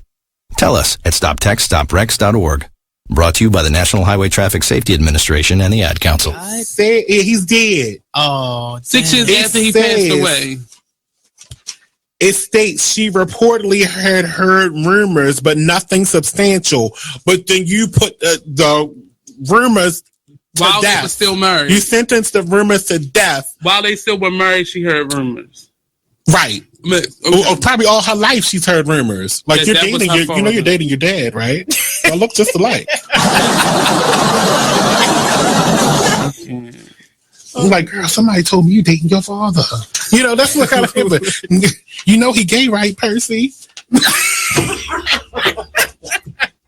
why are you laughing at him? Don't laugh at him. Please don't. Okay, let me continue with the story. Oh, man. Even today, it's still funny. Oh my gosh, if you haven't heard this show, it's Talk Lately, and it's only on BeExposedRadio.com every Tuesday at 7 p.m. and on YouTube. Just go to Be Exposed Radio. You are listening to BeExposedRadio.com. Hey everybody out there, thank you for listening and welcome back to the Denasha Harrison Show here on Be Exposed Radio. You can go to BeExposedRadio.com and tune in or give us a call at 410-702-5657. You can also email us at info@BeExposedRadio.com or text us at 443-642-9403. Real quick, the open house is on the 17th of September. We would love to see you there, 12 to 5. That's a Saturday, so come and share your time with us. Talk about some things with us, meet your host. So we're looking forward to seeing you there. And also we have the African American Authors Expo on the 15th of October, and that's at Morgan State University. There is a live broadcast that will be going on. If you want to recommend a book, or if you're an aspiring author, or you want to meet some of the authors out there who will be in that forum, please come out and support African American Authors Expo, October 15th. More importantly, September 17th, our open house right here, 110 East Lexington Street, Baltimore, Maryland. Whether you're local or not, call in, come on through. If you are local, you got the time, come on through and support the radio show. We're here for you. This is your platform. Before we went to break, I was sharing some stories about how we are more exposed because we have media coverage to do so. You know, our iPhones, we can shoot a whole movie, a feature movie through an iPhone, so we can truly talk about what's going on out there in the community. What I wanted to share before we went to break was my experience in Chicago. My grandfather told a story about how things went down when he first moved to Chicago. So the way it worked then was that if there was a crime committed on the white side of town, they would go to the black side of town to find someone that would fit the description of an individual that committed the crime on the white side of town. Now, whether that person was guilty or not didn't make a difference during the 40s and 50s back then. Even 60s. Even 60s. He told of how Chicago police officers picked him up, took him to a very, very high building, and hung him by his legs to threaten to drop him if he did not admit that he committed a crime.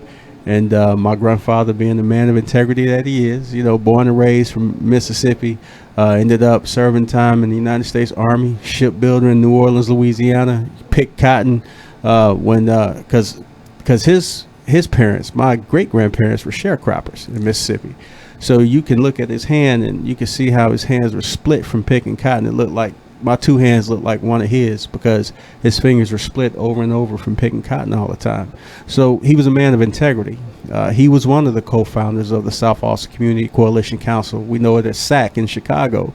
But he was such a man of integrity that day he made a decision that if they chose to drop him off that building, that he would at least die with his integrity. So he did not admit to a crime that he did not commit. And long story short, these are the things that folk went through back in his day, that people have went through even when we grew up. But there was no media covering what was going on those certain parts of the south side of Chicago, 69th and Halsted, Chirac as they call it, or Cicero and Lake, between Madison and Washington, and over by Fulton, L-Town, and K-Town, over by Costner, Long Street, what they call L Block these days.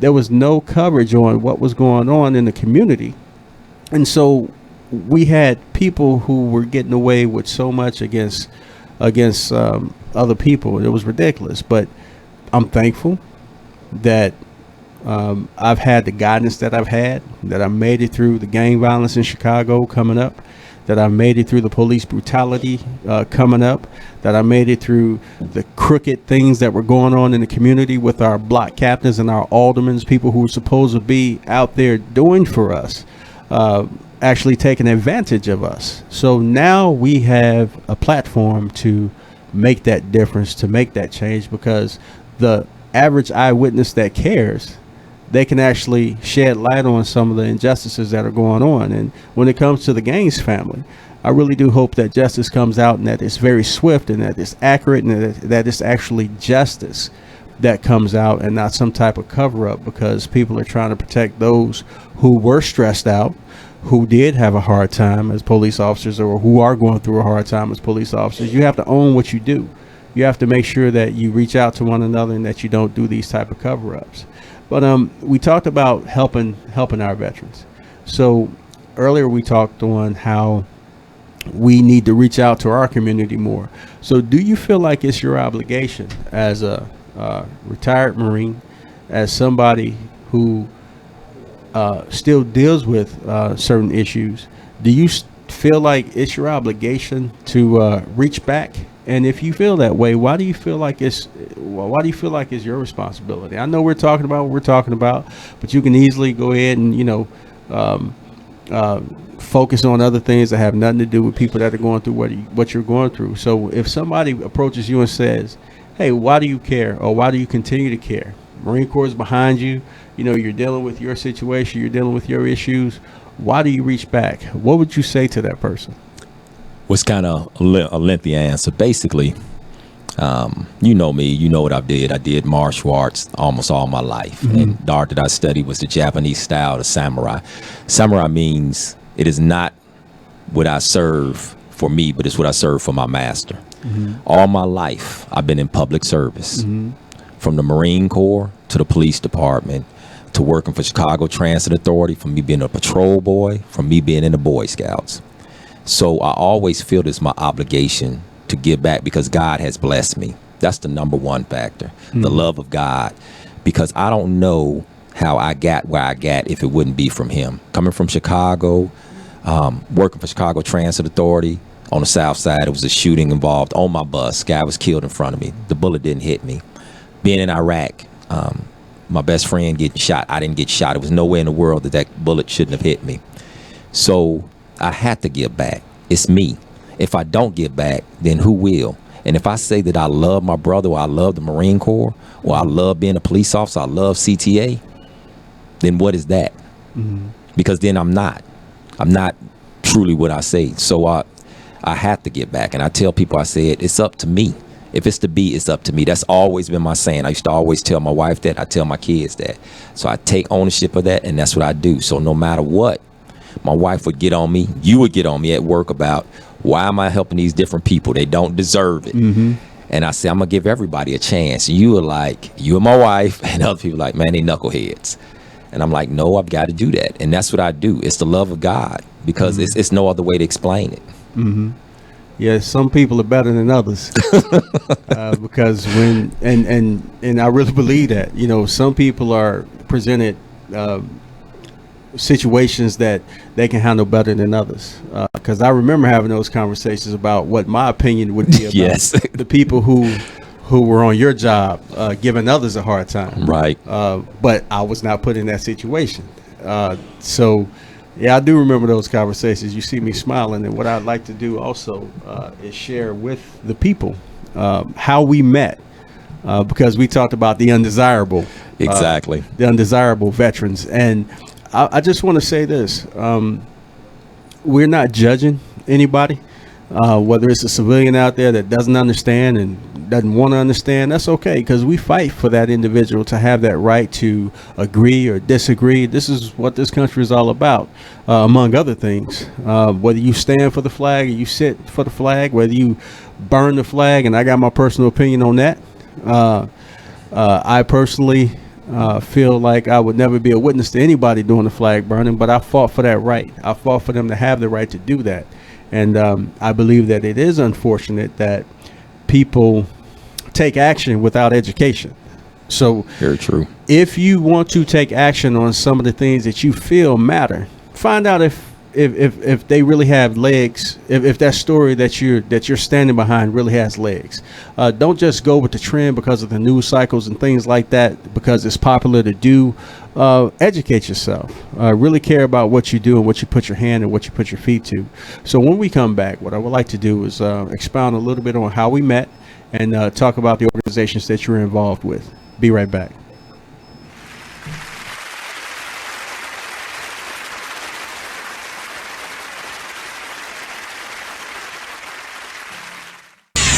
We're rewarding you for something you already do, listening to us. It's Radio Loyalty, and it's an easy way for you to get free stuff. All you do is sign up. Go ahead and click the banner now. You'll earn points as you listen. Points you can trade in for great products and services in the Radio Loyalty store. You can earn even more points when you share your favorite station with friends on Facebook and Twitter. Radio Loyalty. It's free to sign up, so click the banner to join now. Thank you for tuning in to BeExposedRadio.com. Sit back, relax, and listen to this flashback of the Artist Exchange Radio Show. Football, you basically have a good 10 to 12 years, and that's what it is. When you have a lot of people retiring early, it's funny. A lot of me and my alumni from UVA, where I graduated from, one of our fellow Wahoos, he retired yesterday, 32 years old. To Shaw Ferguson, and he's been in the league like 10 or 12 years. So like you said, a lot of guys are making that change on their own now, because they're seeing a lot of things from the concussion movement, right? Stuff that's been happening. Is not the noun, is the effects later, because you see different stories of men are in like their 50s and some are committing suicide because of the banging and the voices or the concussions. And did you see that? I haven't got a chance to see it. But not the movie, but did you see those effects? I have seen concussions in college where guys have played that whole entire game and didn't realize they was at a football game.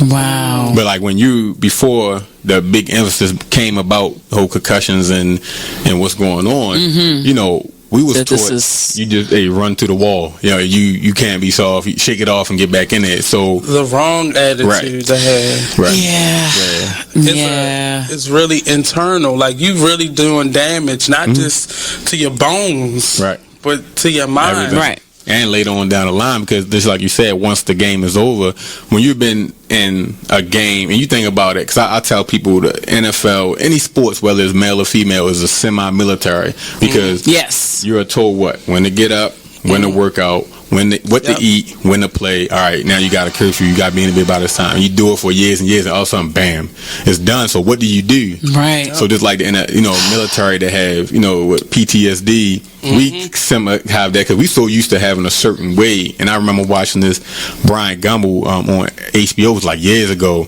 and a guy would act like he was getting dressed, a real good football player, would walk his daughter to the bus stop, and he would come back in the house, close the curtains, and just sit there because he didn't know how else to handle himself, because he was so used to being told what to do, because our schedule are laid out. By this time you gotta do this, by this time you gotta do this, eat at this time, back on the field. So hey, what's up, this is Nate, host of the Artist Exchange Radio Show. Tune in every Friday 7 p.m. to 9 p.m. and every Saturday 12 p.m. to 2 p.m. Real artist, real talk, real live, here live on BeExposedRadio.com. You are listening to BeExposedRadio.com. Hey, thank you for joining me on the Denasha Harrison Show here at Be Exposed Radio. We'll see you on the 17th of September, which is our open house here at 110 East Lexington. Please, if you can, make some time for us on the 15th of October for the African American Authors Expo happening at Morgan State University. You do not want to miss it. Whether you're an aspiring author, you already have a book out, you want to get some word out, then go ahead and hit us up. Feel free to call in at 410-702-5657, or you can go ahead and email us at info@beexposedradio.com, or text us at 443-642-9403. For all of you that are out there listening to the show, watching us on YouTube, we really appreciate your support. We ask that you continue to support us.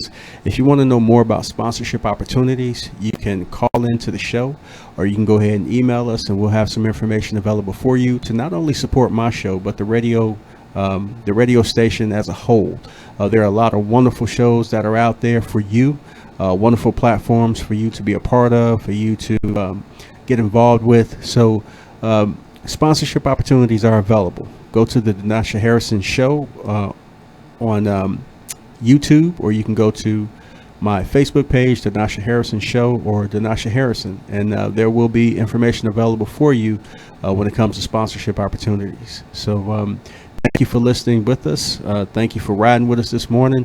So before we went to the break, we were talking about some experiences, how we aren't trying to offend when it comes to people who don't want to know or don't want to get involved. Hey, we fought for that right, so we appreciate your opinion. We appreciate your views. We just ask you, like anybody with some sense would ask, make sure that you're informed about the issues before you back an issue. So some people out there, that's just how they are. They want to get a hold of something that's happening right now, whether it's right or wrong. They just want to be a part of that. So I ask that you try to avoid that at all costs, and stand behind the truth, or stand up for a truth. It may not be popular. It may not be something that everybody's rolling with during the time. But if it's truth, if it's built on that, then you have a good foundation to stand on. May not be everybody's opinion, but because it's the truth, then it's going to take you much farther than the next fad that's coming up would. So just wanted to share that with the listeners. So how we met. You tell the story so much better. People will tell you that I am not a good storyteller by any means, but we have the time. So we talked about undesirables in the military. We thank even them for their service, because they did choose at some point to step on those yellow footprints. Sometimes things don't work out as well for some that it does for others. Just because we are veterans doesn't mean that we're immune to family issues or social issues that are going on. And sometimes, unfortunately, some of our brothers and sisters allow that to overcome them because the stresses get too much for them. So that takes me into talking about how we met. So before I retired, I worked at Quantico, Virginia, at the Weapons Training Battalion, Precision Weapons Section. And I will let Brian explain more to you what Precision Weapons Section is, and I'll let him go ahead and tell the story about how we met. Basically, that's where all the high-end equipment is made for the Marine Corps, the Marine Corps Rifle and Pistol Team, Marine Corps Snipers. They also do combat development on new weapon systems there. How we met was some years ago. I got a DARESTA call for an alarm out at the weapon system. So we would always get these calls, and I was like, whatever. So I called in the desk. I said, hey, is this a real call? They said, we don't know, but we've got this call like 4 or 5 times. So I said, what do you want me to do? You want me to speed out there or what? He says, well, just go out there and check it out. So I go out there, and we had a Marine staff sergeant stealing weapons. So I'm gonna kind of cut to the chase. So we go through, we arrest this guy, find all the stuff that he had and all the stuff that he had been doing after the investigation. So as we're there, the Nasha walks up, and I see him and I greet him, and he's in the Marine Corps, what we call a dark green. And I was like, you in charge out here? He was like, yeah. I was like, wow. I told him, I said, he said, what's the problem? I said, nothing. So I'm thinking in my mind, I had never seen a black Marine staff sergeant out there in charge. Everybody I had seen was what we call light green, white, but I didn't think anything of it. So we're walking out and we're talking. So I'm in a parking lot, and, police observation, I see this car that has these Illinois license plates. I said, wow, somebody's from Illinois. I wonder if they're from Chicago. So he said, it's my car. I said, really? I said, where's your city sticker at? And he looked at me, and he didn't have anything to say. I said, that's illegal, right? That's a ticketable offense. So we kind of got off on a bad note, and I walked away, and he was like, that guy's a jerk. And then years later, we became the best of friends. Absolutely. So that's pretty much the story in a nutshell. The place where I worked at, he talked about high-end weapons and things of that nature. It's a very secure facility. A lot of facilities around are at some level of security, but that's one of the highest levels of security that you can run on any type of installation, whether it's the Marine Corps or any other military organization. So when you get a duress call from a place like that facility, it's a broken arrow moment. And when we say broken arrow moment, that means that, there's no holds barred as far as people going out to respond to that facility. Because if a facility such as that one is compromised, then that means that you got not only weapons in the hands of the bad guys, but weapons that the world hasn't even seen are in the hands of the bad guys. So with me working in that facility, it was a very sensitive area.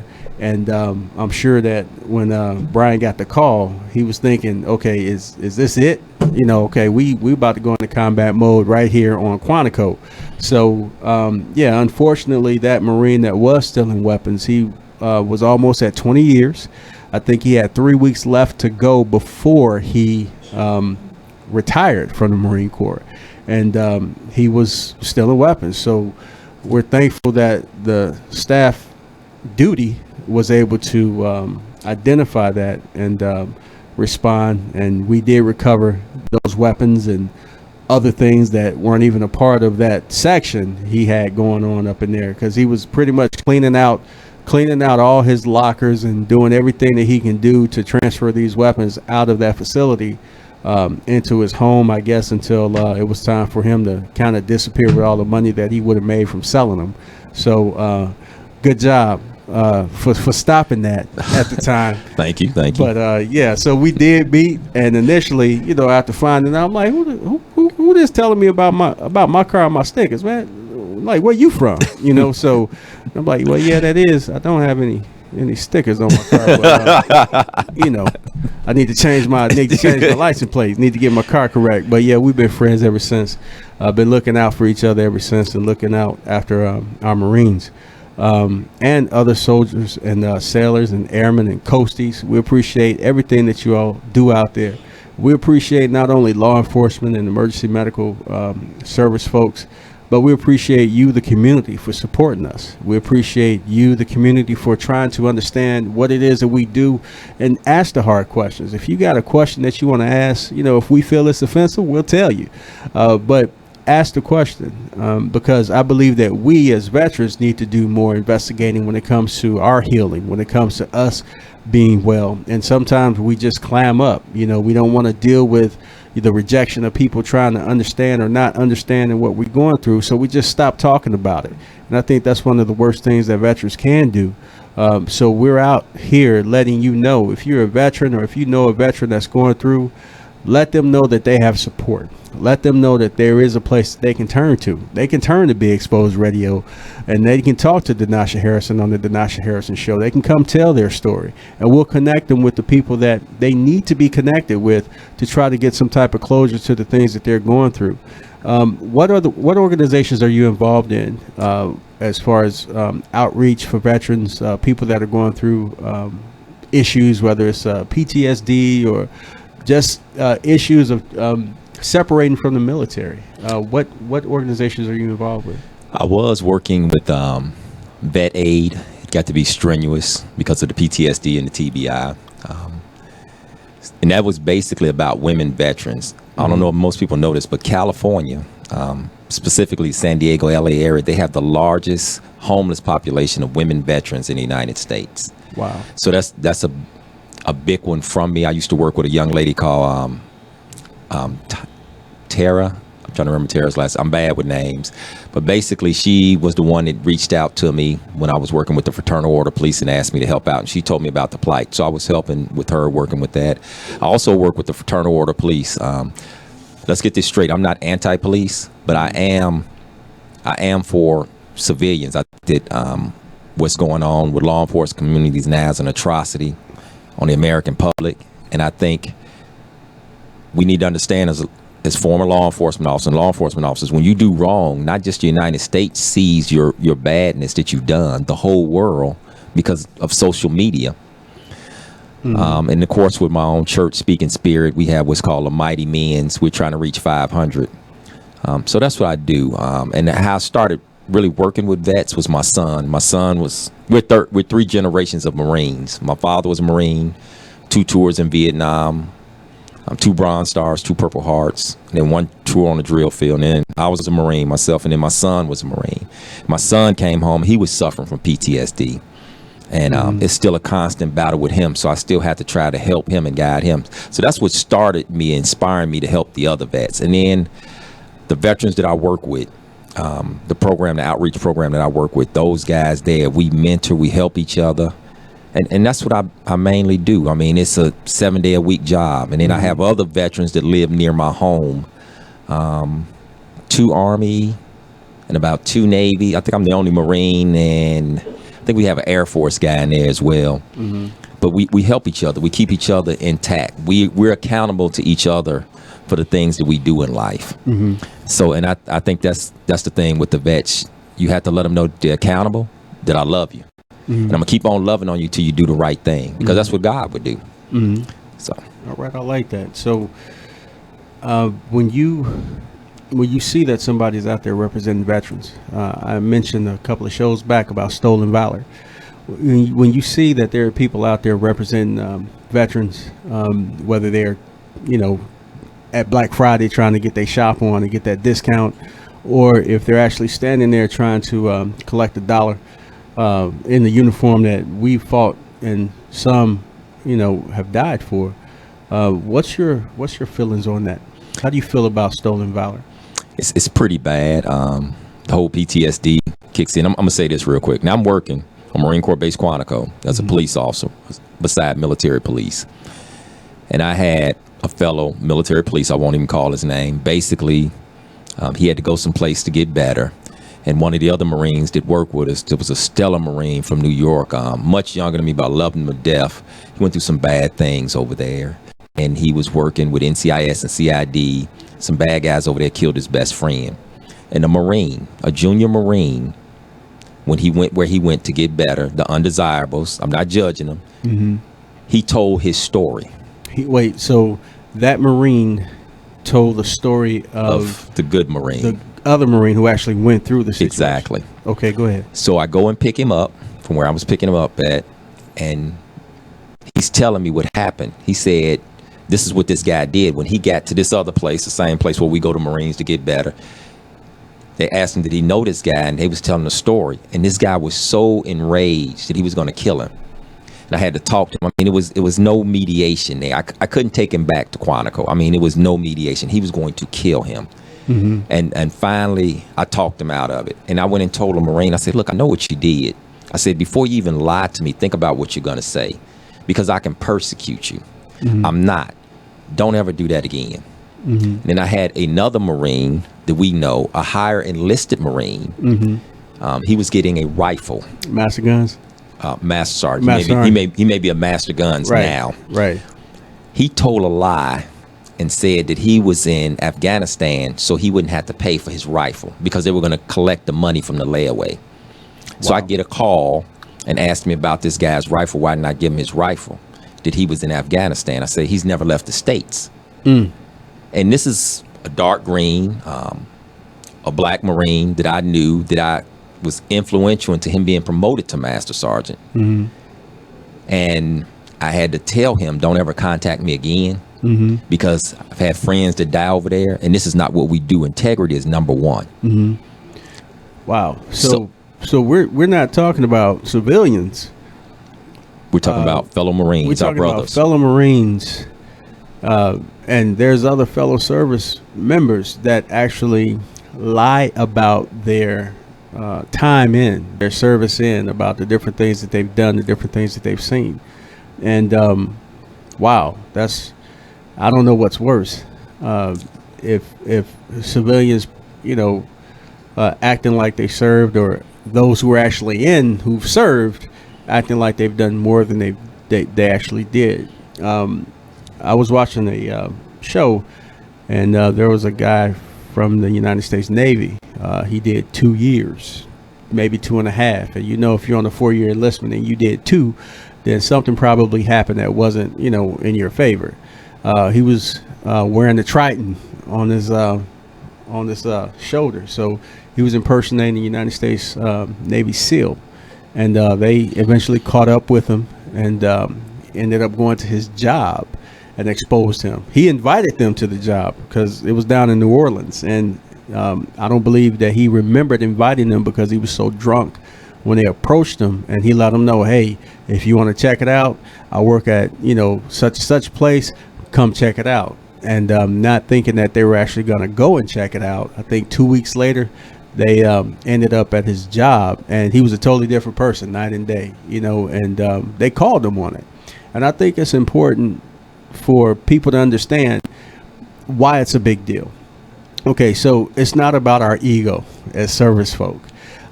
You get certain preference when it comes to different jobs, which I think the organizations that are giving credit to the things that we do that doesn't fit in the normal job description. Right. So you get preference points, as we call it, sometimes when it comes to certain jobs.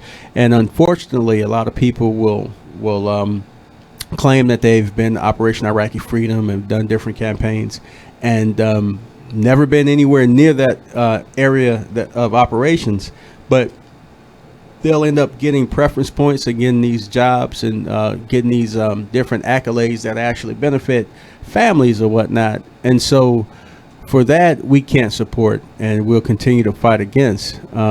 So we'll continue to talk about this when we come back. We're going to go into a break. You're listening to the Denasha Harrison Show. Wonderful topic. We'll be back.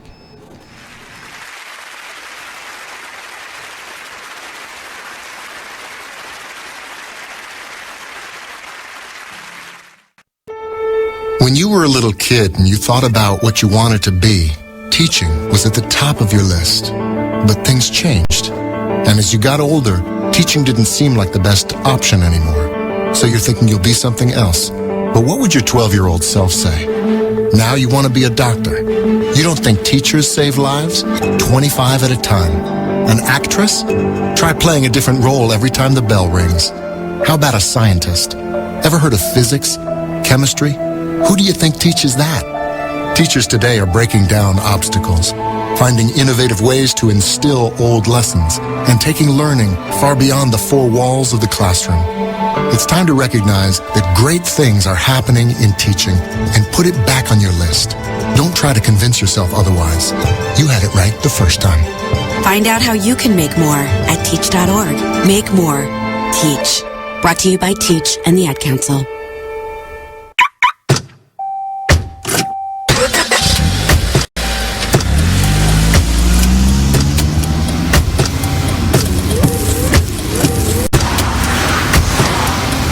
Driving has a rhythm all its own. Don't wreck it with a text. Before you get behind the wheel, silence your phone. Or better yet, designate a texter.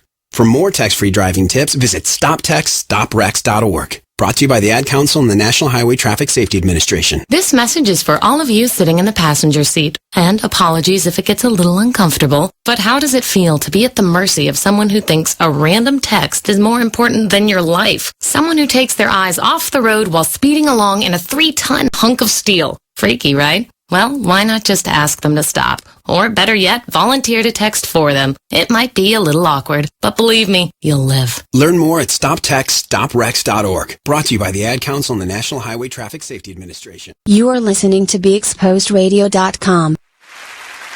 Hey everybody, thank you for listening and welcome back to the show.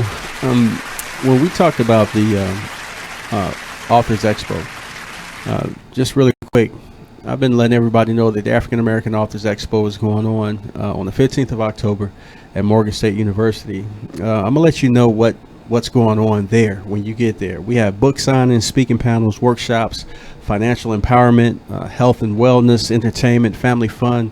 So it is a family-friendly event, different prizes, and Youth Writers Challenge is going to be going on there as well. So, but most importantly, it's free. So they're not going to charge you anything to go. Please just take that time. We understand that time is something that you never have, so you have to take it. So take that time to show up.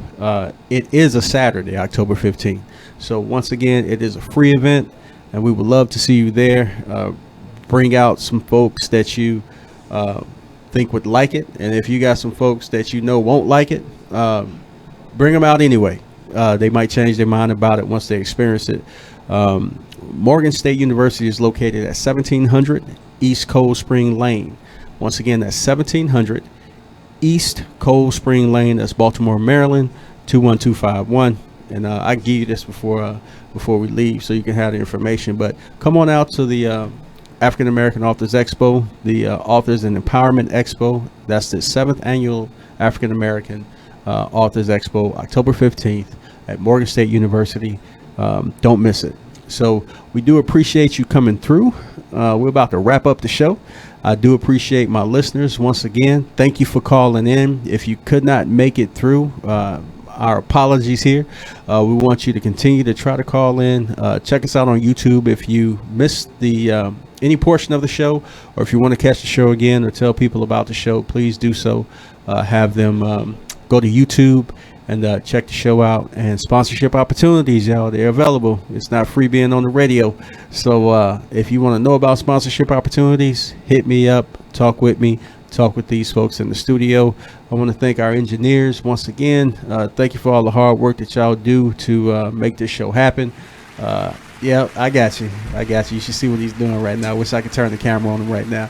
But I appreciate you very much. So before we wrap up, Brian, who would you like to give a shout out to? First and foremost, God, my wife, Speaking Spirit Ministry down in Richmond, Virginia, the Richmond Veterans Administration, Frida Sergi, Grenade Williams, JT, all the staff over there that once I came back, you helped rebuild me like I was a $6 million man, literally, because I was pretty bad off. My mom and my dad, most of all my dad, he was a Marine. He was really a dad. He's deceased. All 5 of my children. And for you, good friend. I'm blessed. Appreciate you. I appreciate you coming through. It's not like you came from around the corner to get here. You did some traveling to get here, and I do appreciate you. And I also like to appreciate your better half for coming in. Miss, I am not saying anything on the radio show at all. Don't put that microphone in front of my face or you will see the south side of Chicago come out of me. I am from the Wild Hundreds, so please do not put that microphone in my face. But thank you very much for coming through, showing that support. We understand how it goes with the sacrifice that the families go through when it comes to us going out to serve our country and the world, because it's not just about this country, but it's about the interests of the country. So in that, we affect countries all over the world. I think one of my best memories is East Timor, when they broke away from Timor. And as well as fighting rebels in the hills. As far as what our unit did, we also did a lot of painting and planting and building. Didn't know nothing about drywall, still don't really. Running electricity to make the lights go on in the town hall, nothing about it. But you know what? We made it happen. Right. So we made it happen. So serving in the military is just that. It's a service, as should be public service when it comes to law enforcement, our politicians. Please get involved, whether it's here in Baltimore, out in Chicago, wherever it may be. Be the change that you want to see. Hold our elected officials accountable. Hold our law enforcement accountable, because they should be a reflection of you. And some of them sometimes may lose their way. So it's up to you and the community to keep them on track. And if they're not complying with the rules and regulations of the laws that we should be a part of as well when it comes to legislation, if you're a part of that legislation process, hold those elected officials, those public servants accountable for what they should be doing when it comes to the community. If they don't want to comply, then be the change that you want to see and run for office. Sign up. Be a part of your community. Be a part of that organization. Call 311 and find out who your elected officials are. I was talking about calling 311 in Chicago to find out who your aldermen are, elected officials, and they came in. He was like, 311. That's synonymous with everywhere for information. I said, oh, well, okay. Thank you for the education. So wherever you listen, call 311 and get involved with what's going on with your community. You'll be a better person if you did, and you'll affect change in a positive way. And it's not always easy. It sometimes will be a struggle when you're trying to affect change in a positive way, but get to know the person to your left and to your right in the community. In the Marine Corps, we always say we fight for the person to our left and our right, meaning that we're not going to get so much involved with the how-tos when it comes to things above us or things that are moving and shaking outside of our purview, as we say. But we're going to definitely take care of the people that's around us. And if we start there in the community when it comes to taking care of the people around us, then watch the change that you'll see. Watch how the community moves forward. Watch how that street sign gets put back. Watch how that pothole gets filled. Watch how that handicap ramp gets put in at the train station that's down the street from your house. Watch how things start to change in the community because you're shedding light and attention on the things that need to be fixed, the things that need to change to make things better for you. You pay taxes. If you don't, you should, because you will sooner or later on when they catch up with you. But if you're paying your taxes, then you have rights. If you have law enforcement that's out there getting paid because of the tax dollars that you put in, then you have to expect a certain service, expect a level of protection that is afforded to you because you are doing your part. So take it a little further, do a little bit more. I appreciate you all joining me. Thank you for coming into the studio. Tune in next Tuesday from 10 to 12 on the Denasha Harrison Show. Hope to see you out there at the events that we broadcast for the 17th of September.